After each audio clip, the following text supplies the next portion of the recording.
Je voudrais vous souhaiter une très cordiale bienvenue pour ce moment particulier que nous allons avoir à passer ensemble. Je souhaite la bienvenue à ceux qui sont au loin comme au près, ceux qui nous suivent de par le monde. Merci d'être là. Nous allons nous intéresser particulièrement au livre de Daniel et au chapitre 8. Nous allons reprendre, puisque nous avons commencé l'étude du chapitre 8, il y a tellement à dire. Nous aurons probablement une troisième étude sur le chapitre 8 de Daniel. Et cet après-midi, nous faisons le point puisqu'il nous faut avoir certains paramètres bien maîtrisés de façon à bien suivre cette étude et surtout son application dans les temps dans lesquels nous vivons. Pour comprendre le message du chapitre 8 de Daniel, nous allons nous intéresser à la notion du temps. Alors, quand nous parlons de temps, nous parlons de chronos, la chronologie, c'est le mot qui a donné chronologie. Et là, nous allons voir comment le maître des lieux saints est aussi le maître du temps.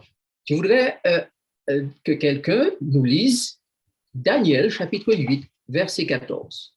Et il me dit 2300 soirs et matins, puis le sanctuaire sera purifié. Maintenant, que devons-nous comprendre? Quelle perspective, quel but? Où allons-nous avec cette déclaration biblique? 2300 soirs et matins. 2300, c'est quand même un gros chiffre.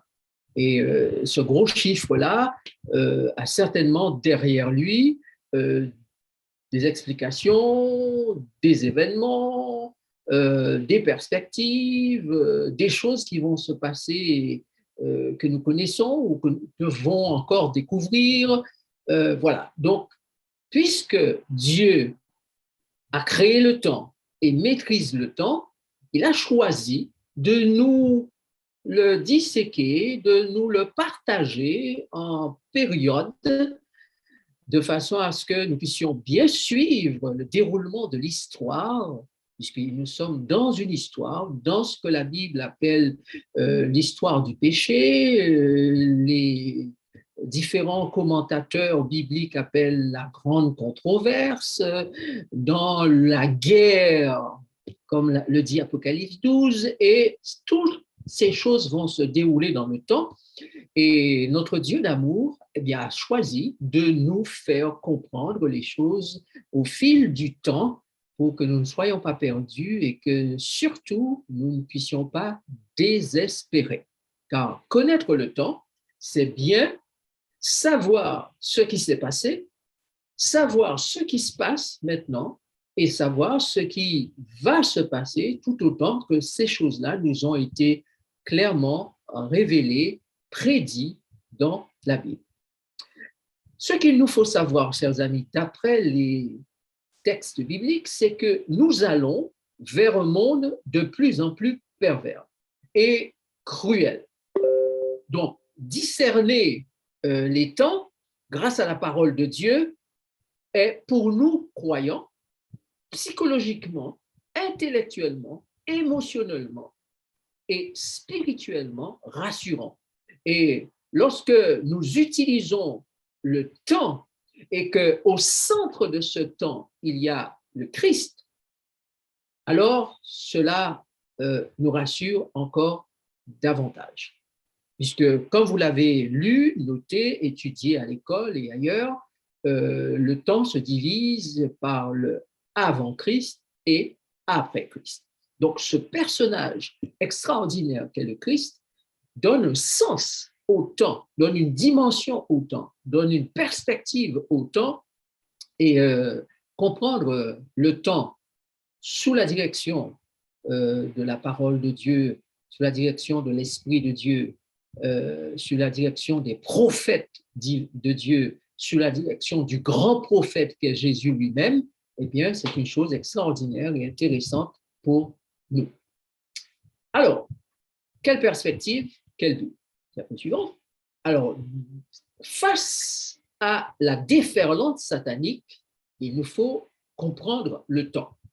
Alors, lorsque nous lisons Apocalypse chapitre 12, verset 12, Apocalypse 12, verset 12. Quelqu'un va nous relire ce texte que nous avons déjà lu plusieurs fois et étudié déjà dans divers contextes. Apocalypse 12, verset 12, qui nous dit, « C'est pourquoi, réjouissez-vous, cieux, et vous qui habitez dans les cieux, malheur à la terre et à la mer, car le diable est descendu vers vous, animé d'une grande colère, sachant qu'il a peu de temps. » Peu de temps.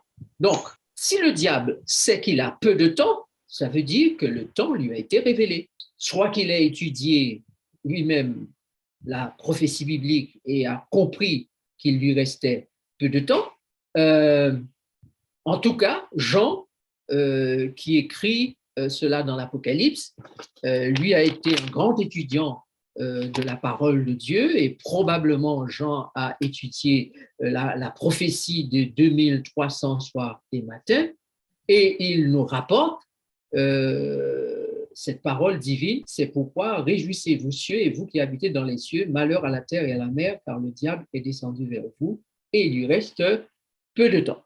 Donc, face à la déferlante satanique, notre seul et unique guide, protection, révélateur, c'est Jésus. Et il utilise sa parole pour nous rassurer. Donc, Dieu se sert du temps, il organise le temps, ce qu'on appelle l'histoire, le temps et ses événements, n'est-ce pas?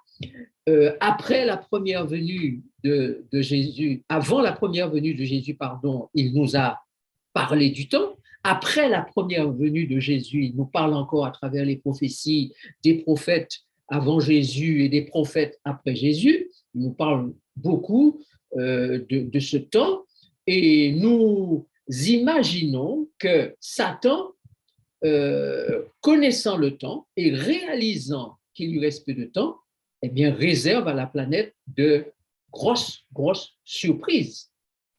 Daniel et l'Apocalypse décrivent le temps, qui est un temps, nous avons dit, de guerre, il ne faut pas l'oublier, de terribles événements qui vont déferler sur la planète. Et je dois vous dire, et je le répète, puisque je l'ai déjà dit, que notre Seigneur Jésus, dans son grand amour, sachant ce qui va arriver, a choisi de mettre un bon nombre d'entre nous au repos.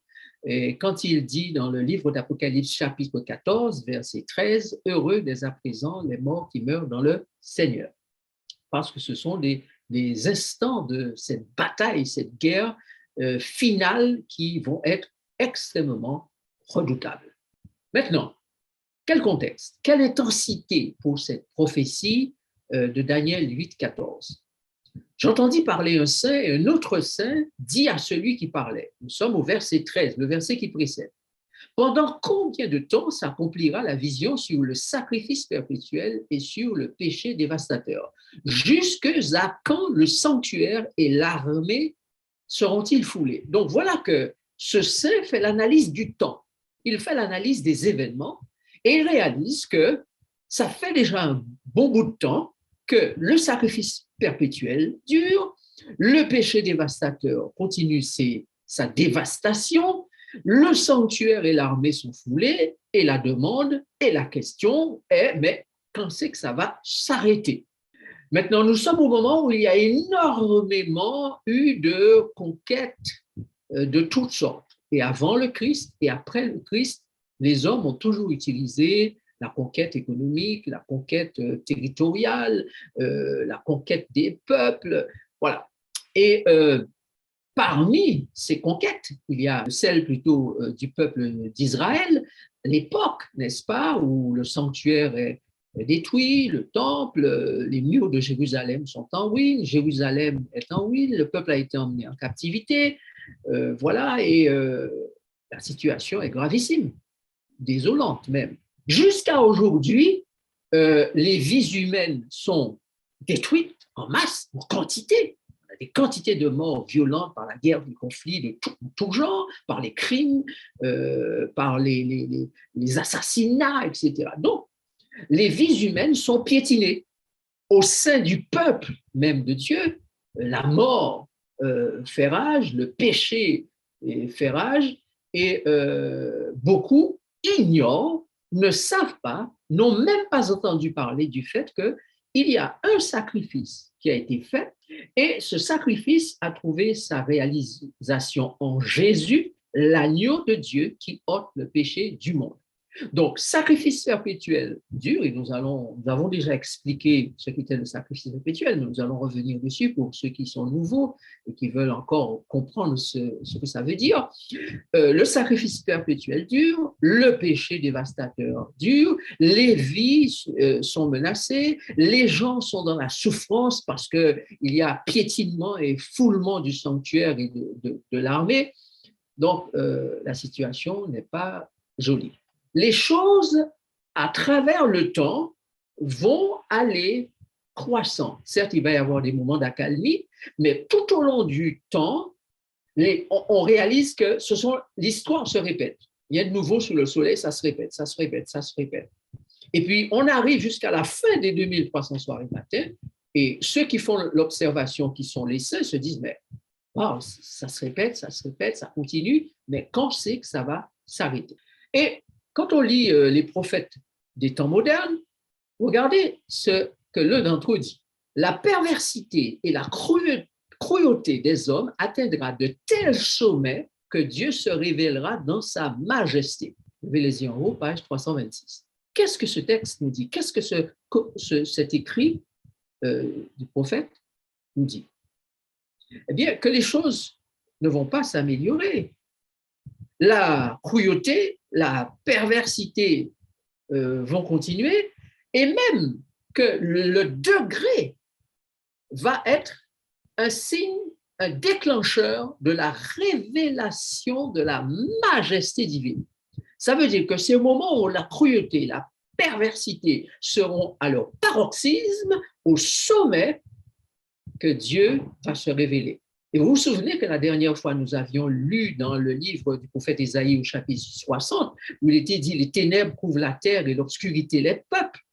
Mais sur toi, l'Éternel se lève, sur toi, sa gloire apparaît. » Donc, quand les ténèbres seront épaisses sur la terre, c'est-à-dire le mal, le diable et ses démons auront mis la terre sens dessous, quand le sang sera versé à profusion, quand les maladies, les pandémies, toutes sortes de fléaux vont frapper l'humanité, les catastrophes vont détruire les villes, etc., où la planète aura donc été livrée aux mains des ténèbres.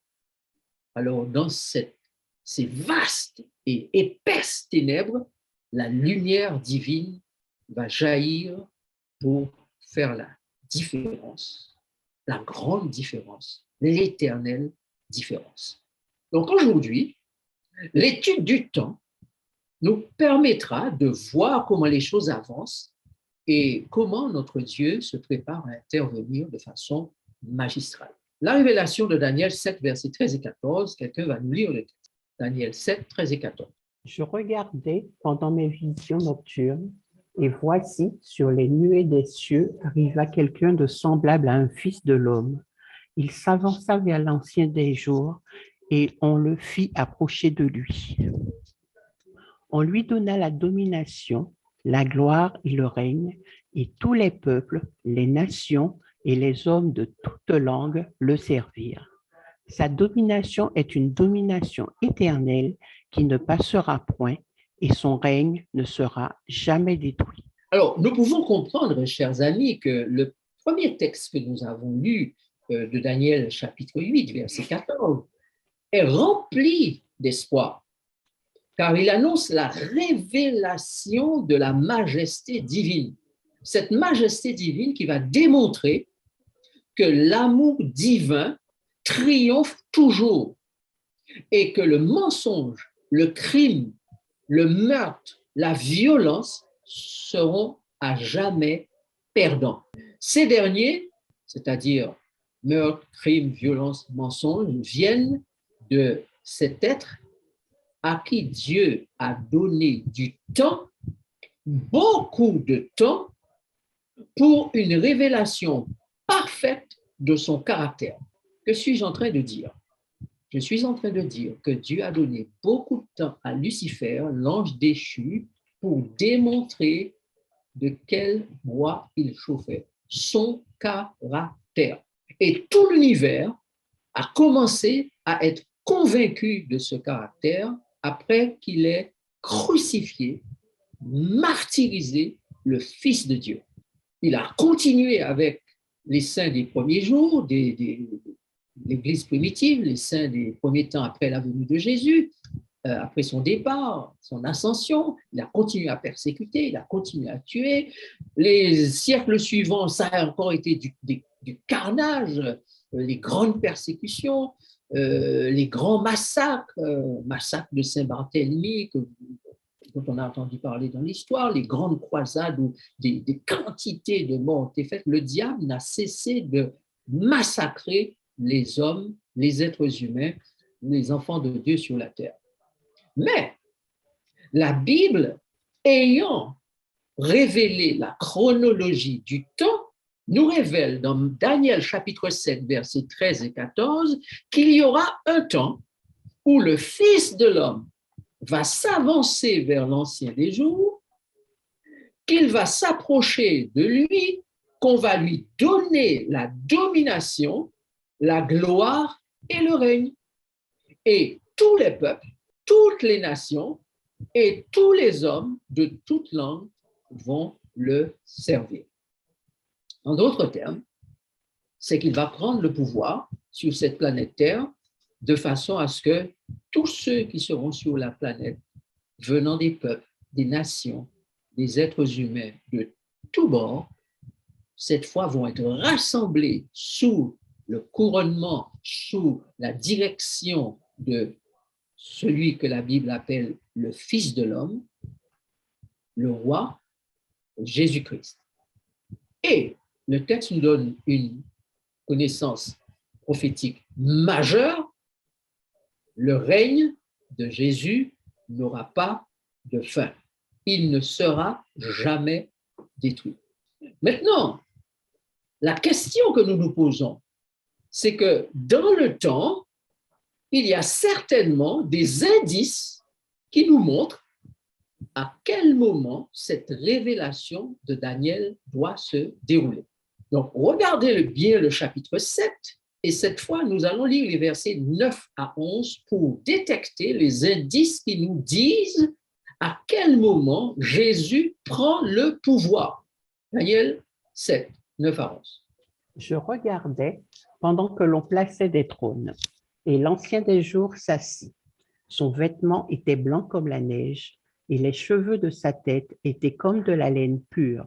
Son trône était comme des flammes de feu, et les roues comme un feu ardent. Un fleuve de feu coulait et sortait devant lui.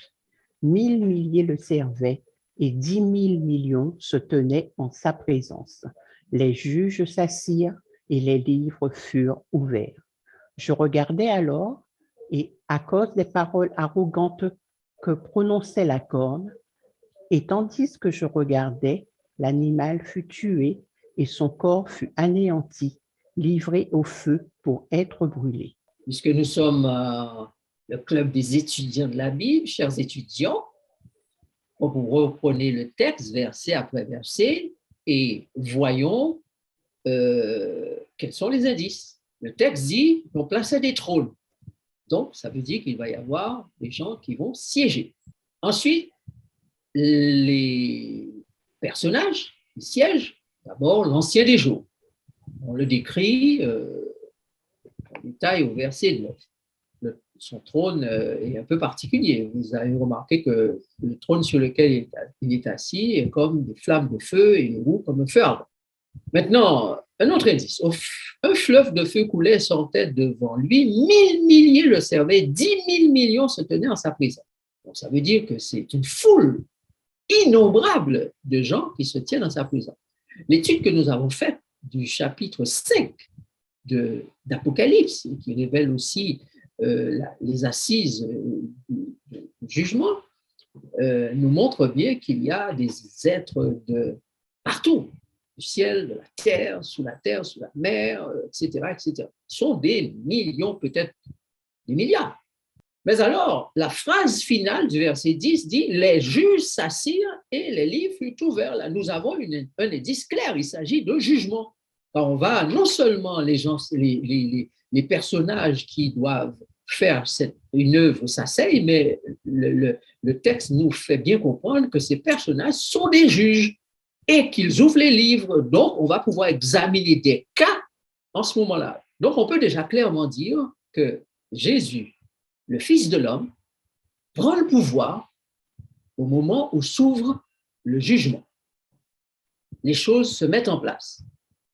Ça ne voudra pas nécessairement dire que le pouvoir sera totalement mis en place au moment où cette affaire s'ouvre, ce jugement commence, mais cela fait partie du fait que le Fils de l'homme va prendre en main les choses et asseoir un règne qui ne sera jamais détruit. Maintenant, on remarque au verset 11 un autre indice majeur. Je regardais à cause de des paroles arrogantes que prononçait la corne, et tandis que je regardais, l'animal fut tué et son corps fut anéanti, livré au feu pour être brûlé. Ça veut dire que au moment où Jésus prend le règne, un malheur est arrivé à la bête, l'animal qui est tué. Quel animal? Il s'agit du dernier animal dont on parle ici, puisque l'animal est associé à la corne. Or, la corne, elle est sortie du 4e animal. Donc, il s'agit de la destruction du 4e animal. Et ce 4e animal, dont vous lisez les considérations au verset 8, du chapitre 7 toujours, et qui représente la Rome païenne, puis la Rome papale, n'est-ce pas? Eh bien, là, il va y avoir une destruction de ce pouvoir. Ce pouvoir va entrer dans un déclin, pas possible, de toute manière, c'est le Fils de l'homme qui va prendre le règne. Donc, on est dans un pouvoir qui décline. Et même si le pouvoir fait des faits et gestes et des négociations en tout genre pour pouvoir dire, faire des choses, la réalité, c'est que son temps se termine. Et le temps pour lui étant terminé, la prophétie conclut que l'animal fut tué, son corps livré au feu pour être brûlé, et il va y avoir une prolongation de temps pour les autres animaux. Donc, si ce pouvoir-là en particulier va recevoir un coup fatal, il va rester sur la terre d'autres pouvoirs représentés par les autres bêtes et qui vont encore durer pendant un certain temps avant que l'affaire de l'assise du règne du Christ dans le tribunal divin soit conclue. Nous avons là une révélation de Jésus-Christ comme Fils de l'homme, comme roi, et nous avons là des indices qui nous disent à peu près à quel moment ce règne se met en place. Donc, règne du Christ et jugement, ça va ensemble.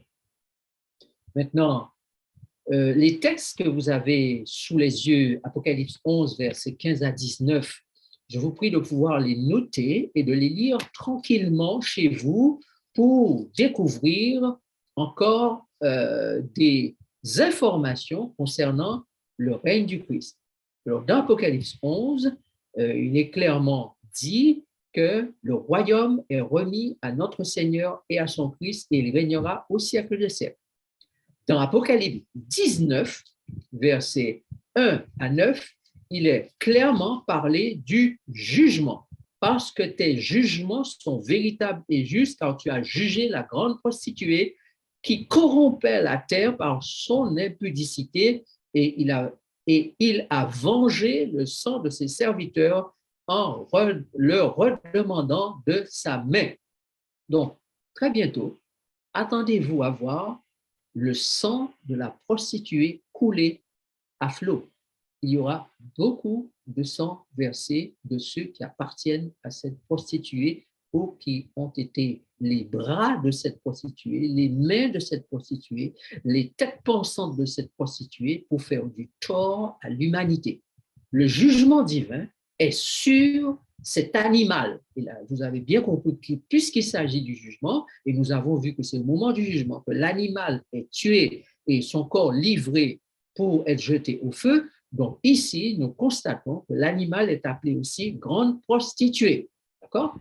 Et les personnes qui sont concernées ici, puisque nous parlons de personnes, nous parlons de gens qui incarnent un pouvoir, eh bien, ces personnes-là vont avoir à souffrir et le sang sera versé. Si vous lisez Ézéchiel, si vous lisez Ésaïe, il y a des chapitres spécifiques qui parlent de cela et qui montrent comment la pandémie et le sang versé seront deux affaires principales à la fin des temps et qui va permettre la révélation de la gloire et de la majesté divine. Lisez particulièrement, je vous cite de tête, Ésaïe chapitre 19 et Ézéchiel chapitre 28. Voilà, Ézéchiel 28 et Ésaïe 19. La révélation qui est faite à Daniel. Alors, pourquoi nous retournons au chapitre 7, verset, et que nous revoyons un peu ces choses? C'est parce que revoir le chapitre 7 et le contexte nous permet de mieux comprendre le verset 14 pour lesquels nous allons tirer quelques conclusions dans quelques instants. Donc, au verset 10 à 14 que nous avons déjà lu, on ne va pas relire, le jugement et règne du Fils de l'homme sont présentés. Condamnation et sentence de la Rome païenne et de l'Église apostate, la petite corne ou la grande prostituée. Prolongation du temps pour les autres nations ou peuples, tout cela est révélé dans Daniel chapitre 7. C'est particulièrement à ce moment-là que le Christ met en place son règne. D'accord? Donc, la fin des 2300 soirs et matins, c'est la fin, pas la fin du règne, la fin du règne de la bête, de l'animal, de la prostituée, le début de l'installation du règne du Christ. C'est ce qu'il faut comprendre. Et au fur et à mesure que nous avançons, vous allez pouvoir mieux comprendre dans l'examen du temps et dans l'examen de la prophétie biblique pourquoi nous tenons ce langage-là. Quel pouvoir retrouve-t-on associé au temps du sacrifice perpétuel et du péché dévastateur? Voyons maintenant Daniel 8, versets 8 à 14. Le bouc devint très puissant, mais lorsqu'il fut puissant, sa grande corde se brisa. 4 grandes cornes s'élevèrent pour le remplacer aux 4 vents des cieux. De l'une d'elles sortit une petite corne qui s'agrandissait beaucoup vers le midi, vers l'Orient et vers le plus beau des pays. Elle s'éleva jusqu'à l'armée des cieux. Elle fit tomber à terre une partie de cette armée et des étoiles, et elle les foula. Elle s'éleva jusqu'au chef de l'armée. Elle enleva le sacrifice perpétuel et renversa les lieux de son sanctuaire. L'armée fut livrée avec le sanctuaire perpétuel. À cause du péché, la corne jeta la vérité par terre et réussit dans son entreprise. J'ai entendu parler un saint, et un autre saint dit à celui qui parlait, « Pendant combien de temps s'accomplira la vision sur le sacrifice perpétuel et sur le péché dévastateur? Jusqu'à quand le sanctuaire et l'armée seront-ils foulés? » Et il me dit, 2300 soirs et matins, puis le sanctuaire sera purifié. Alors, vous avez, merci beaucoup. Vous avez donc la page du chapitre 8 sous les yeux et probablement à côté la page du chapitre 7. Et vous notez au chapitre 7 que le pouvoir appelé petite corne est associé à un animal qui est appelé bête terrible. Je considérais, après cela, je regardais un 4e animal terrible, épouvantable au verset 7. Donc, corne et animal terrible sont étroitement associés. Et le texte nous dit que l'animal terrible a été jugé, l'animal terrible a été tué, le corps de cet animal, on n'a pas séparé la corne avant, le texte ne dit pas qu'on a séparé la corne avant de tuer l'animal. L'animal est tué, donc la destruction de l'animal est aussi la destruction de la corne. Et puisque l'animal représente le pouvoir, on pourrait dire que la destruction du pouvoir, c'est aussi la destruction de la corne. Donc, on réalise que cette petite corne est en train au chapitre 8 de faire des dégâts. Et parmi les dégâts décrits dans ce chapitre, faits par ce pouvoir dont nous avons déjà parlé, fait tomber une partie de l'armée, les foules, s'élève contre le chef de l'armée, enlève le sacrifice perpétuel, renverse le lieu de son sanctuaire, fait du tort à l'armée avec le sacrifice à cause du péché, jette la vérité par terre, réussit dans ses entreprises. Et finalement, le saint qui se dit, mais ça va durer jusqu'à quand? Jusqu'à quand? Donc, on réalise que tout le temps où ce pouvoir a dominé, qu'est-ce qui domine? Le mal. Le sacrifice perpétuel en question qui se déroulait dans le sanctuaire terrestre matin et soir et qui était un sacrifice qui symbolisait la grâce divine, l'amour de Dieu, l'acceptation de tout ce que le peuple allait emmener comme péché au sanctuaire pour être confessé et pour repartir débarrassé de la culpabilité. Ce sacrifice matin et soir qui représentait la présence divine, eh bien, tout cela a été foulé aux pieds, méprisé, exterminé, parce que le temple a été détruit et puis l'agneau de Dieu symbolisé par cet agneau sacrifié matin et soir n'a plus sa place dans la sacrificature, il est remplacé par des êtres humains qui exercent un pouvoir ecclésiastique sur la terre et qui font des cérémonies, des cultes, des messes et qui s'arrogent le pouvoir de pardonner les péchés des uns et des autres, etc., etc. Donc, il y a bien une attaque contre l'exercice du sanctuaire, contre le chef du sanctuaire, contre le souverain sacrificateur, contre le chef de l'armée. Mais cette attaque, qu'est-ce qu'elle fait? Elle donne du pouvoir, elle donne de la pertinence, elle donne de la permanence au mal. Donc, quand on parle de sacrifice perpétuel, derrière le langage du sacrifice perpétuel, il faut voir une domination du mal. Voilà pourquoi l'expression sacrifice perpétuel, qui devrait être tout simplement l'expression le perpétuel, est mis en équivalence avec le péché dévastateur, puisqu'il est dit que la vision sur le sacrifice perpétuel et sur le péché dévastateur. Donc, les 2300 soirs et matins viennent comme étant la réponse de Jésus, la réponse de l'Esprit, la réponse du chef de l'armée à ces saints qui posent la question, mais jusqu'à quand? Donc, les 2300 soirs et matins répondent à la question de l'intervention divine dans un monde où le sacrifice perpétuel et le péché dévastateur règnent et ont fait des dégâts considérables. Si le sacrifice perpétuel du Christ faisait le bien, si le sacrifice perpétuel dont il est question ici était le sacrifice pour le bien du peuple, la question ne se poserait pas.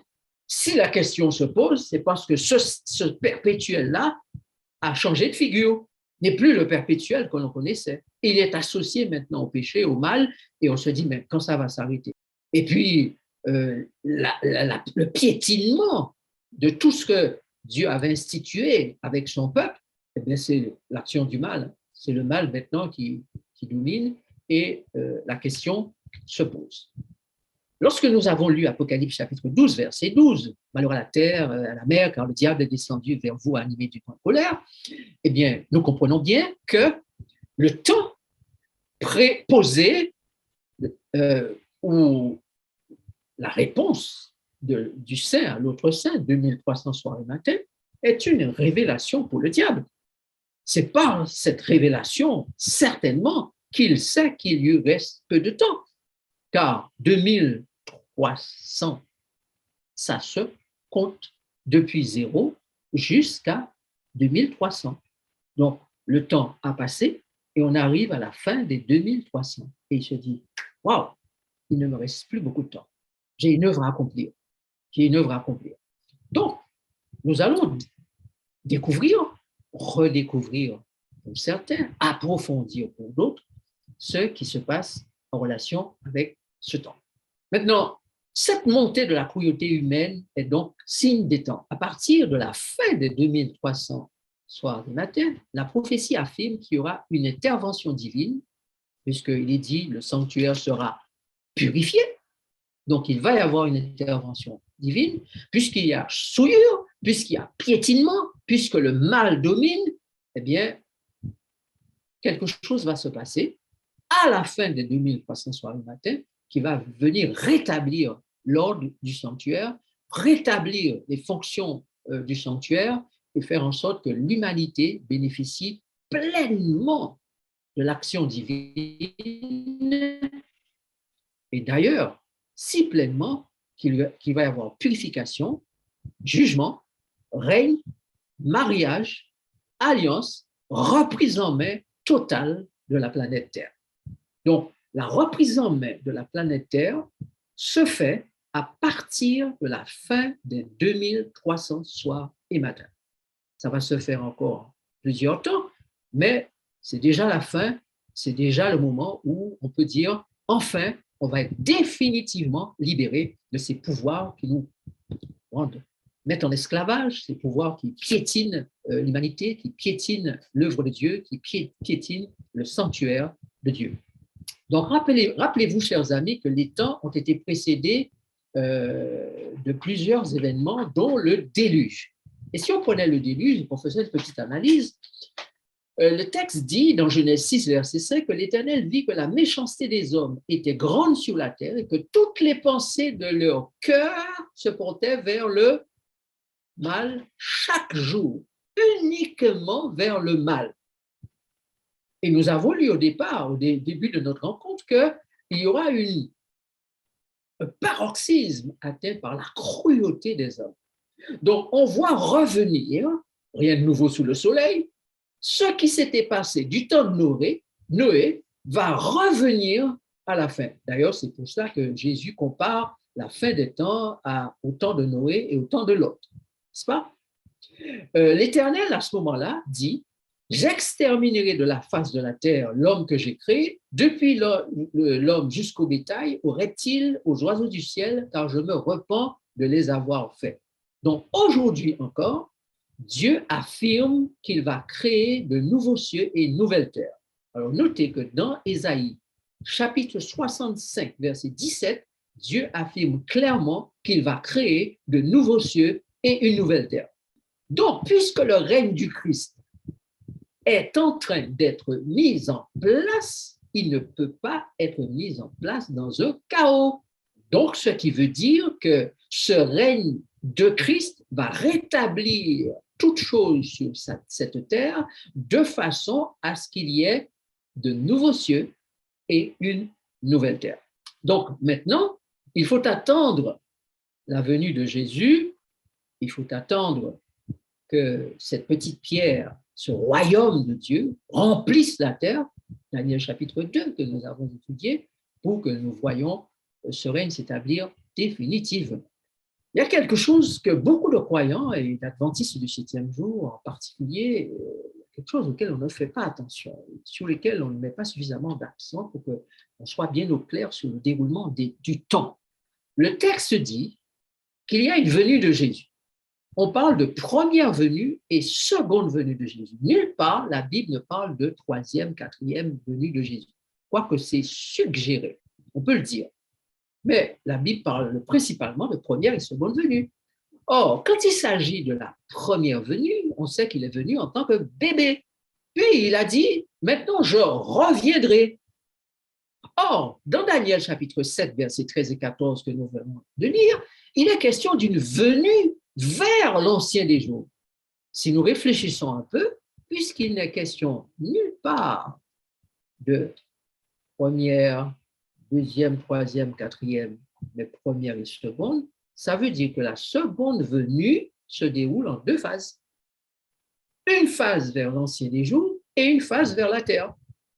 Donc, puisque Jésus se dirige vers la planète Terre, avant de se diriger vers la planète Terre, il passe d'abord près du Père, l'ancien des jours. Il reçoit la domination, il reçoit le pouvoir, il reçoit l'autorité, il reçoit le règne de la part du Père, c'est-à-dire que le Père approuve maintenant l'institution de ce royaume, la constitution de ce nouveau royaume, ces nouveaux cieux et une nouvelle terre, tout est en place avec la bénédiction de l'ancien des jours, et après qu'il soit passé vers l'ancien des jours, il vient vers la terre. Alors, nous avons lu Daniel chapitre 7, verset 13-14. Voyons ce que dit 2 Pierre 3, verset 10. Oui, 2 Pierre 3, verset 10. Il est dit, « Le jour du Seigneur viendra comme un voleur. En ce jour, les cieux passeront avec fracas et les éléments embrasés se dissoudront, et la terre, avec les œuvres qu'elle renferme, sera consumée. » OK, alors, donc, toutes les fois que vous allez penser désormais à la seconde venue de Jésus, vous allez penser à cette venue en deux phases. Le temps de la venue de Jésus se déroule en deux phases. Une phase vers l'ancien des jours et une phase vers la terre. Et quand il arrivera à la phase vers la terre, le texte dit que le jour du Seigneur viendra comme un voleur. Et qu'en ce jour-là, les cieux passeront avec fracas et les éléments. Or, on sait que la dissolution des éléments pour laisser la place à de nouveaux cieux et une nouvelle terre ne se fait qu'après les 1000 ans. Donc, il faut penser à cette seconde venue encore comme ayant une troisième phase. D'accord? La phase où le feu va tout raser, tout purifier, tout détruire pour qu'il y ait de nouveaux cieux et une nouvelle terre, puisque le texte dit au verset 13, nous attendons, selon sa promesse, de nouveaux cieux et une nouvelle terre où la justice habitera. Donc, mes amis, la seconde venue de Jésus se déroule en trois phases. Phase 1, phase du jugement, phase de la destruction de la bête, de la mise hors activité de la bête terrible et de la corne qui lui est associée. Phase 1, c'est la phase du jugement. C'est la phase où Jésus s'avance vers l'ancien des jours pour pouvoir prendre en main, organiser, mettre en place, constituer son pouvoir, sa domination, son règne. D'accord? Phase seconde, il vient vers la terre, il vient chercher, si nous lisons la Bible, les élus, il vient récupérer parce que dans tout gouvernement, il y a des gouvernants et des gouvernés. Donc, ils vont bien chercher ceux qui sont gouvernés, ceux qui sont appelés les invités, ceux qui sont appelés les élus, ceux qui sont appelés les fidèles. Il vient les chercher, ils vont passer 1000 ans de vacances, de réjouissance et aussi d'études et de jugements et de mise en place des choses dans leur esprit pour que les choses soient un peu plus claires, qu'ils aient une meilleure compréhension du plan, ce que Dieu veut faire, qu'ils soient aussi soignés. Parce que le texte dit dans l'Apocalypse que les feuilles de l'arbre serviront à la guérison des nations. Voilà, donc ils vont passer 1000 ans en villégiature là-haut, près du Père, et puis la Bible nous dit qu'après les 1000 ans, eh bien, il va pouvoir revenir. Quand nous viendrons à l'étude de l'Apocalypse, où il est dit tout ça, eh bien, vous allez pouvoir confirmer, voir se confirmer tout ça dans les textes bibliques. Voilà. Donc, mais ce qu'il faut retenir, c'est que souvent on parle de Jésus revient, mais quand on parle de Jésus qui revient, on pense toujours à la phase où il va apparaître comme un voleur. La phase en fait, qui est la phase deuxième, mais on ne passe pas, on ne pense pas, pardon, à la phase première de la seconde venue et se dire, mais si Jésus revient, si je ne suis pas, la phase 1 ne m'a pas qualifié, comment serais-je qualifié pour la phase 2? Et si je ne suis pas à la phase 2, comment serais-je à la phase 3? Donc, pensez au retour de Jésus, mais pensez à ce que sa première phase doit faire après les 2300 jours pour vous qualifier pour la seconde. Si vous n'avez pas été qualifié dans la phase 1, vous ne serez pas dans la phase 2. Donc, l'œuvre de la phase 1 doit se réaliser entre vous, en nous, en toi et en moi. Autrement, nous verrons Jésus venir comme un voleur pour nous détruire et pas comme un sauveur pour nous emmener avec lui. D'accord? Donc, désormais, vous pensez au retour de Jésus, phase numéro 3. Enfin, 1, 2, 3. D'accord? 3 phases. Okay? Diapo suivant. Maintenant, nous approchons la fin et nous nous posons donc 3 questions fondamentales sur les 2300 soirs et matins ou 300 jours. Quand commence ou s'achève cette période? Quels événements historiques y sont attachés? Quels sont les buts poursuivis par Dieu dans cette chronologie du temps? Question 1. Quand commence et s'achève cette période? Daniel 9, 20 à 27.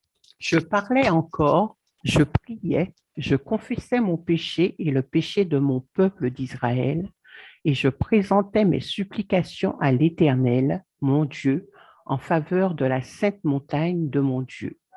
Je parlais encore dans ma prière quand l'homme, Gabriel, que j'avais vu précédemment dans une vision, s'approcha de moi d'un vol rapide au moment de l'offrande du soir.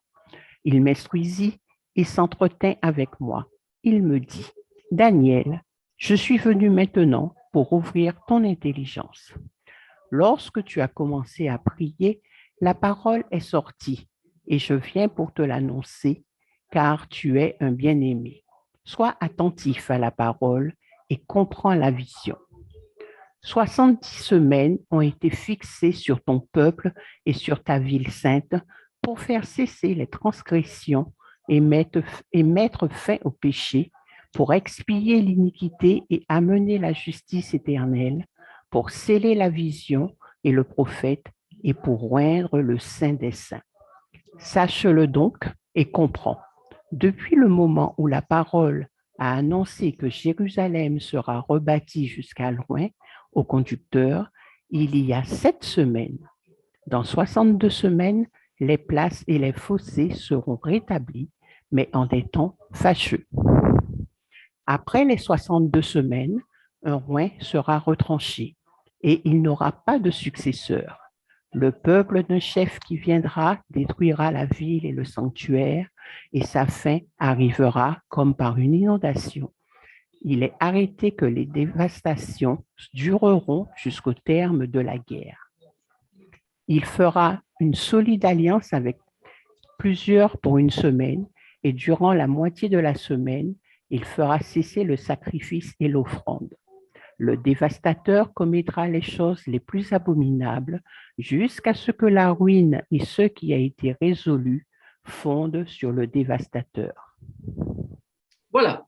Alors, que je vous dise déjà, chers amis, que nous allons prendre le temps à une autre étude d'aller dans les détails de tout cela, puisque ce soir, nous voyons plutôt l'usage du temps dans la prophétie prédictive, comment Dieu utilise le temps et place les événements de contrôle et légère pour nous faire arriver à un événement majeur qui est le règne du Christ qui sera établi pour l'éternité.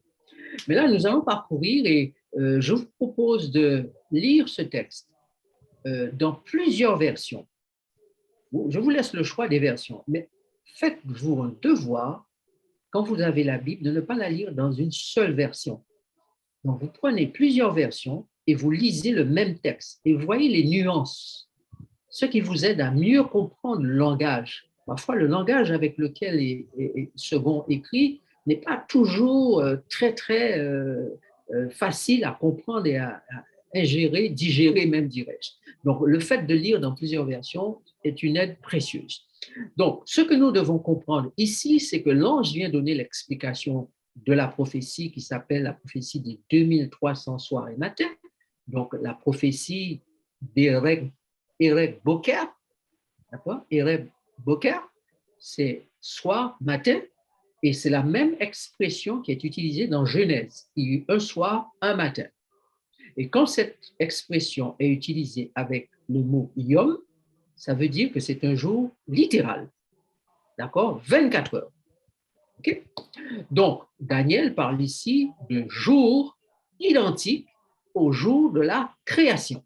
Maintenant, ces jours identiques à la création, dans la prophétie des 2300 soirs et matins, vont être des jours symboliques, puisque quand on prend la prophétie, son départ, son arrivée, eh bien, si on prend tout cela de façon littérale, eh bien, ça ne couvre pas la période des événements. Ça couvre un certain temps, mais ça ne va pas couvrir le temps de tous les événements qui sont mentionnés dans la prophétie. Donc, pour couvrir tous les événements mentionnés au chapitre 9, versets 20 à 27 que nous venons de lire ici, il faut que la prophétie des 2300 soirs matin, cette dimension du temps soit modifiée ou vue sous un autre angle.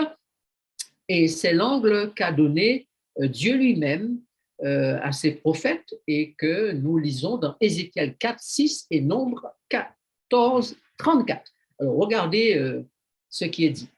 Ézéchiel 4, verset 6 d'abord. Quand tu auras achevé ces jours, couche-toi sur le côté droit et tu porteras l'iniquité de la maison de Juda pendant 40 jours.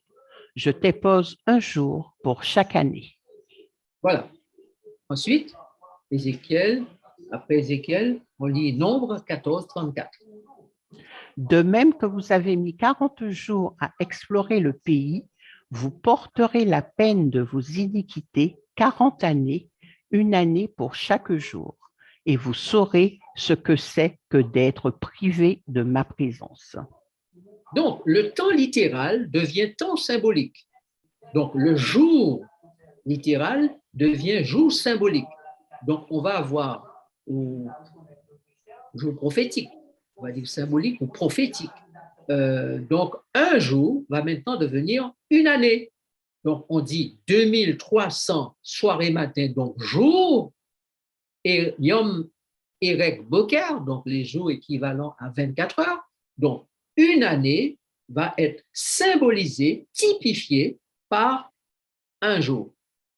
Donc, quand on dit 2300 soirs et matins, puis le sanctuaire sera purifié, il s'agit de 2300 années. OK? 2300 années.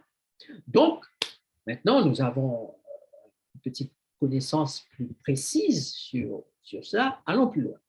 Comment sait-on que le chapitre 9 est bien, ou la vision du chapitre 9, l'explication du chapitre 9 est bien celle de la vision du chapitre 8, 14? Parce que le mot vision apparaît beaucoup de fois dans le texte de Daniel 8, et il y a une prière de Daniel qui est présentée au chapitre 9, et après, l'ange vient lui donner l'explication. Il donne l'explication de quelle vision? Car dans le chapitre 8, pour ceux qui connaissent bien la langue utilisée, il y a deux termes utilisés pour vision. Okay? Donc, il faut savoir de quoi il s'agit. Lisons Daniel 8, 16 et 26, puis Daniel 9, verset 23. Et j'entendis la voix d'un homme au milieu de l'Ulaï. Il cria et dit, « Gabriel, explique-lui la vision. » Et la vision des soirs et des matins dont il s'agit est véritable. Pour toi, tiens secrète cette vision, car elle se rapporte à des temps éloignés. Lorsque tu as commencé à prier, la parole est sortie, et je viens pour te l'annoncer, car tu es un bien-aimé. Sois attentif à la parole et comprends la vision. Alors, nous avons lu Daniel 8, versets 16 et 26. Alors, lorsque nous lisons le mot vision dans le verset 16, le mot utilisé, c'est marée. contrairement à lorsque nous lisons vision plus haut ou encore plus bas, c'est chazon. Donc, le mot qui est utilisé pour vision au chapitre 16, on doit le retrouver au chapitre 9. Comme cela, on saura que c'est de la même vision qu'il s'agit. Donc, quand il est dit « explique-lui la vision », quand l'explication vient, on sait de quelle vision il s'agit. Donc, le verset 16, vision, c'est la vision des 2300 soirées matin, puisqu'il est question de section de temps. Or, dans la vision où il y a section de temps, où il y a un temps mentionné qui n'a pas été expliqué, 2300 soirs et matins, puis le sanctuaire, ce temps-là n'a pas été expliqué. Les autres temps, on dit ce qui se passe, mais là, on ne dit pas. Donc, on va lui expliquer qu'est-ce qui va se passer pendant ce temps des 2300 soirs et matins, la vision qui s'appelle le marais. OK? Voilà. Donc, au chapitre 9, verset 23, il est dit, lorsque tu as commencé à prier, la parole est sortie et je viens pour te l'annoncer car tu es un bien-aimé. Sois attentif et comprends la vision. Et on regarde le texte et on réalise que, eh bien, le sois attentif et comprends la vision, eh bien, c'est la même vision dont il est question. Et j'ai sous les yeux le texte en question dans la langue originelle et je vois qu'il s'agit de cette chose identique et on comprend maintenant que l'ange est venu lui expliquer le marais, la vision des 2300 soirs et matins. OK? Bien. Alors, on poursuit. 2300 soirs et matins, c'est l'heure de la purification du sanctuaire. Or, regardez ce qu'Hébreux 9, versets 23 et 24 disent. Dit, puisqu'il s'agit du livre, Hébreux 9, 23 et 24. Il était donc nécessaire, puisque les images des choses qui sont dans les cieux devaient être purifiées de cette manière, que les choses célestes elles-mêmes le fussent par des sacrifices plus excellents que ceux-là.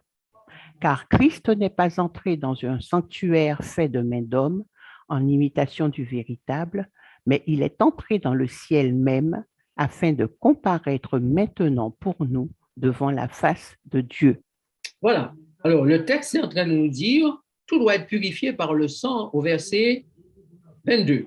Au verset 23, il est dit, il est nécessaire, puisque les images des choses qui sont dans les cieux, donc les images, c'est ce que Moïse a fait à l'époque, en regardant ce qui lui avait été montré, il a construit un sanctuaire.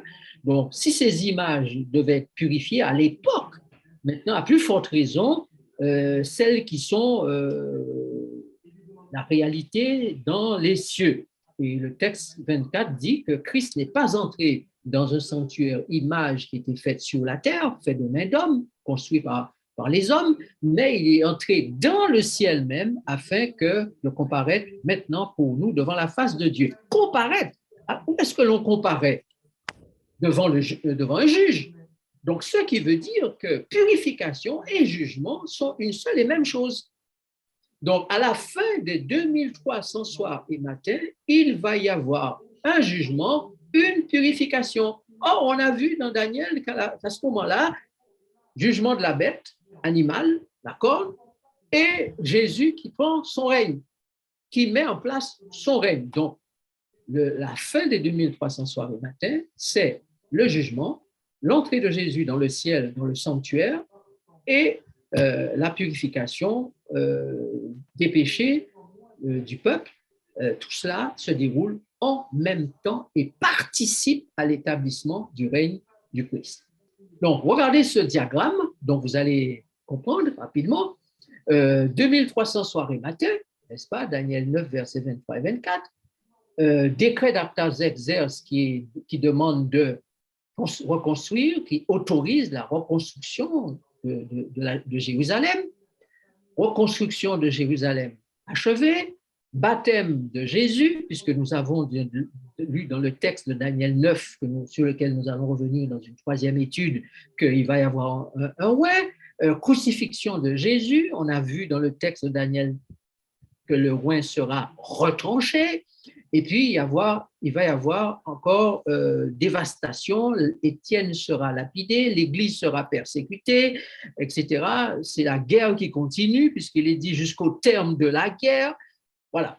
Donc, ce temps de guerre, ce temps de destruction, ce temps de reconstruction de Jérusalem, ce temps de venue de Jésus, ce temps de crucifixion de Jésus, eh bien, c'est 70 semaines, 490 jours, 7 fois 7.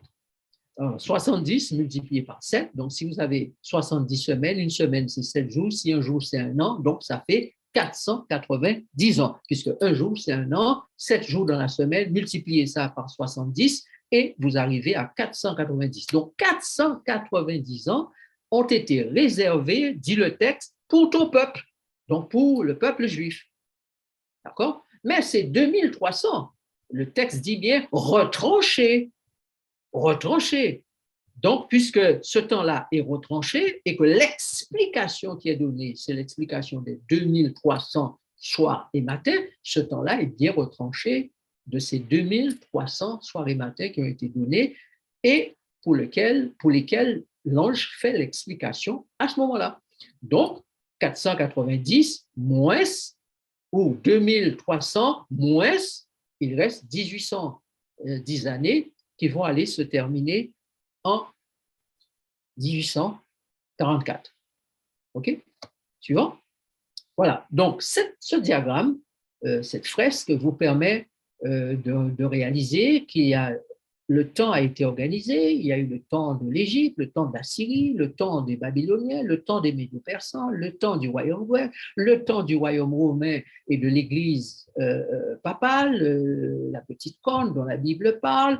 Il y a eu donc le temps de la venue du peuple d'Israël, le temps de la venue du Christ, le temps de la crucifixion du Christ en l'an 31, le temps de la lapidation d'Étienne, où le diable continue la guerre et persécute et écrase le peuple de Dieu, puis le temps qui va rester, où il va se dérouler encore beaucoup de piétinements, beaucoup de sang versé, jusqu'à ce que Jésus enfin se lève, puisque Apocalypse 12, Daniel 12, par exemple, que nous allons étudier dans quelques temps, nous dit que Michael va se lever maintenant et prendre la défense de son peuple.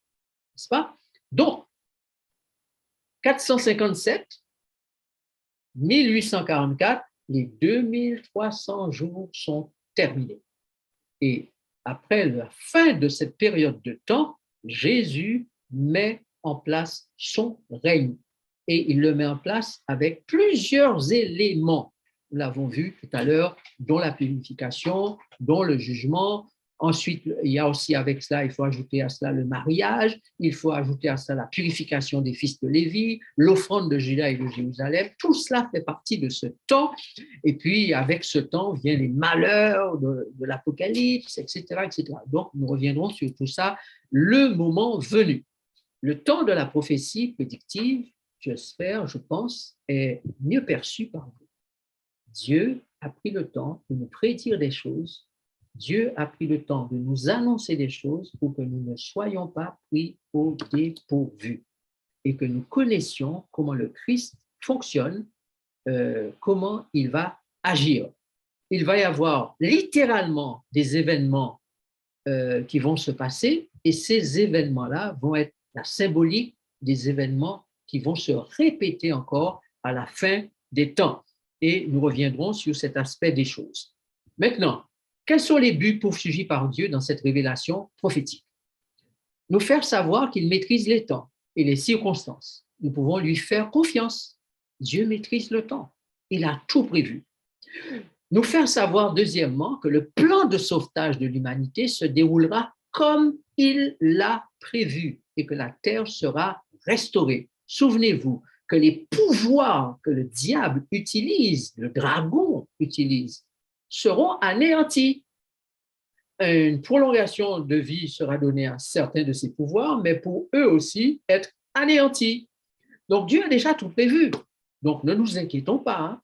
Nous allons peut-être souffrir entre-temps, à être mal à l'aise, nous allons ne pas avoir le confort que nous voulons avoir, mais ce n'est que pour un temps, car Dieu a compté le temps.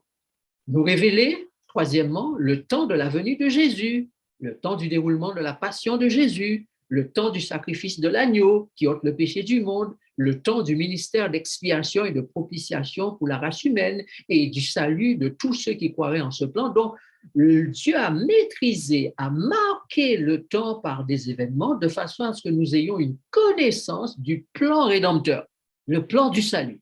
Donc, parler de prophétie, parler de révélation prophétique, parler de temps de prophétie prédictive, c'est parler de l'organisation du temps que Dieu a mis en place pour que nous connaissions les éléments dans le temps, se déroulant dans le temps du plan de la rédemption. Donc, si nous prenons le temps d'étudier ces événements, ce temps de la prophétie prédictive, nous découvrons dans la parole de Dieu comment les choses sont parfaitement bien planifiées par Dieu et cela nous rassure. Cela nous rassure parce que parfois, n'ayant pas connaissance et voyant ce qui se passe autour de nous, nous pouvons nous alarmer. Jésus a dit que votre cœur ne se trouble point. Je vais vous préparer une place et je reviendrai. Maintenant qu'il revienne, eh bien, il va se passer des choses terribles. Mais il a déjà dit, pas chalérer corps. Restez en paix, restez tranquille. J'ai tout balisé, j'ai tout contrôlé, j'ai tout organisé. Donc, 490 ans, j'ai organisé pour les Juifs. 1810 années, j'ai organisé pour les autres nations qu'on appelle des gentils. À partir du 1844, je mets en place le règne du Christ, qu'on connaît comme étant le temps du jugement, le temps du mariage, le temps de la purification. Et sitôt que j'aurai terminé avec tout ça, eh bien, le Christ viendra, seconde venue, deuxième degré, n'a pas premier degré 1844, deuxième degré lorsqu'il apparaîtra, et puis troisième degré après les 1000 ans. Quelle description la Bible nous fait-elle du jugement donc dernier? Disons Apocalypse chapitre 20, versets 11 à 15. Puis je vis un grand trône blanc et celui qui était assis dessus. La terre et le ciel s'enfuirent devant sa face et il ne fut plus trouvé de place pour eux. Et je vis les morts, les grands et les petits, qui se tenaient devant le trône. Des livres furent ouverts et un autre livre fut ouvert, celui qui est le livre de vie. Et les morts furent jugés selon leurs œuvres, d'après ce qui était écrit dans ces livres. La mer rendit les morts qui étaient en elle.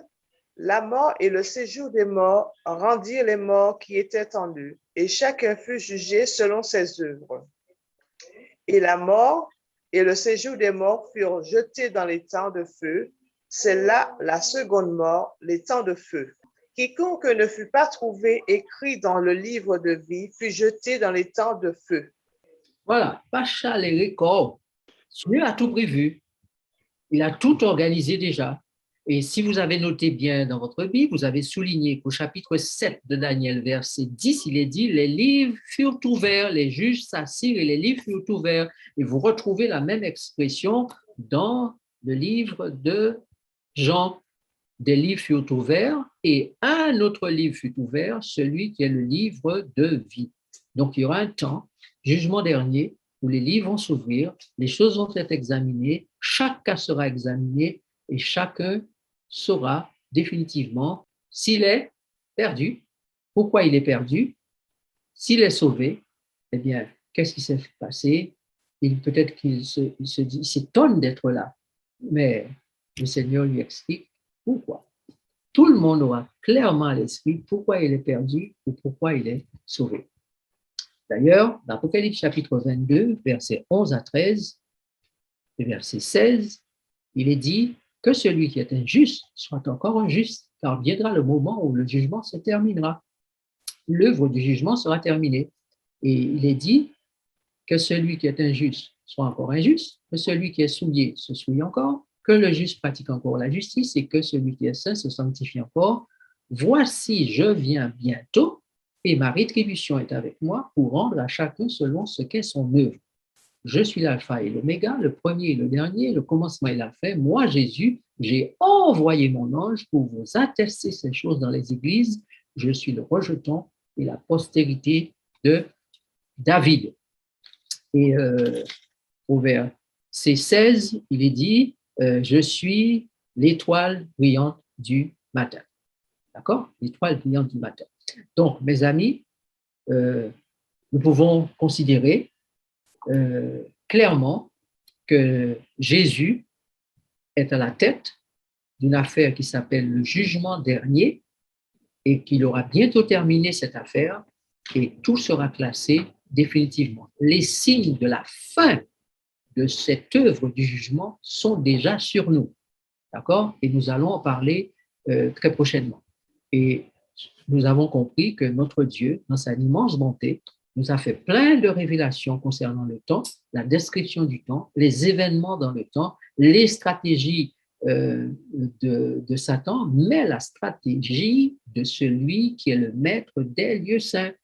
Il a une stratégie, et nous l'avons vu. Sa stratégie est simple. D'abord, s'occuper de saints, de son Église, mettre en place, organiser son règne, et dès qu'il aura tout organisé avec ses saints, eh bien, il reviendra pour les chercher et les mettre en possession littérale du royaume. En conclusion, nous pouvons nous poser la question, en quel temps vivons-nous? Eh bien, nous vivons au temps du grand pardon, purification, pardon des péchés, le sanctuaire est débarrassé de sa souillure, tel que nous lisons les textes Hébreux 9, 22 et 23 ou bien Lévitique 16. Au temps de la purification, et nous lisons qu'il s'agit non seulement de la purification des fils de Lévi, mais aussi de la présentation de Judas et de l'offrande de Judas et de Jérusalem, dans Malachie 3, verset 15. Et quand nous allons parler mardi prochain des 144 000, parce que mardi qui vient, nous allons parler des 144 000, vous allez voir comment c'est extraordinaire de comprendre le mouvement des 144 000. Troisièmement, nous vivons au temps de la mise en place du règne et du mariage de l'agneau, selon Daniel, selon Apocalypse, selon Matthieu, chapitre 25. Nous vivons au temps du sacrifice des saints, car ceux qui vont devoir régner avec Christ ont besoin de savoir que ne peuvent régner avec Christ que ceux qui sont dans l'esprit de sacrifice. D'accord? Rassemblez-moi ceux qui ont fait alliance avec moi par le sacrifice. Somme 50, verset 5. Nous vivons au temps de l'évangélisation du monde, Matthieu 24, verset 14, parce qu'il faut que le plus grand nombre reçoive l'invitation qui leur est faite d'assister, non pas au mariage, mais au repas des noces. Donc, la prophétie des 2300 soirs du matin nous révèle 5 choses. Numéro 1, Dieu maîtrise le temps et les événements. Numéro 2, Dieu a fixé un temps pour juger, punir et récompenser. Numéro 3, la souffrance et la guerre feront partie de notre histoire jusqu'à ce que les temps fixés soient accomplis. Alors, plus jamais les enfants de Dieu et son sanctuaire ne seront piétinés et foulés. Quatrièmement, les enfants de Dieu qui arriveront au terme de cette guerre, au terme de cette période, verront et sauront qu'en Christ, Dieu pardonne, Dieu purifie, Dieu sanctifie, Dieu glorifie. Le texte dit qu'à cette période-là, quiconque invoquera le nom du Seigneur sera sauvé. Cinquième, après cette longue période, l'alliance sera alors conclue pour qu'enfin l'époux y rejoigne l'époux pour toujours. La Jérusalem, ville où le nom de Dieu est invoqué et où règne la paix, sera à jamais restaurée. Elle s'appellera la Nouvelle Jérusalem et Jésus nous propose de faire partie de cette Nouvelle Jérusalem. Je veux croire que vous êtes prêts. Je veux croire que vous avez répondu à son invitation. Je veux croire que vous allez encore répondre à l'invitation qui vous est faite de faire partie de ceux qui seront dans la Nouvelle Jérusalem.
Bonsoir, chers amis.